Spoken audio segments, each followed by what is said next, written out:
Rotary club of Palanpur city દ્વારા બનાસ ડેરીના managing ડાયરેક્ટરને Banas રત્ન એવોર્ડથી સન્માનિત કરાયા હતા।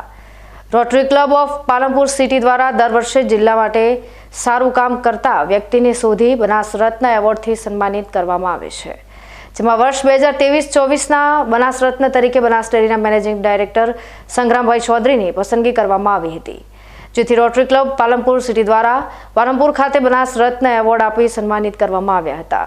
તેમજ આ પ્રસંગે મુખ્ય મહેમાન ડોક્ટર શશાંક રાઠોડ, પ્રમુખ Mahendra Patel, secretary Mukesh Balani, project chairman Nikunj Vyas સહિત રોટરી ક્લબ પાલનપુર સિટીના લોકો ઉપસ્થિત રહ્યા હતા।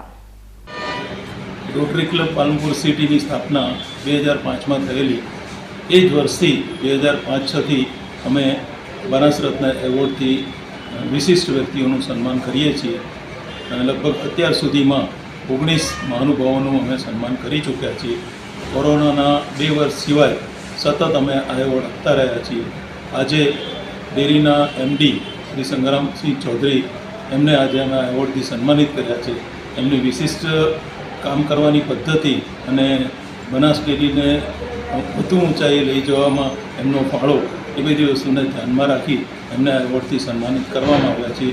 આ કામ કરવામાં અમારી ક્લબ ખૂબ જ મહેનત કરે છે વ્યક્તિને શોધવામાં અને એ પ્રમાણે સન્માનિત કરવામાં।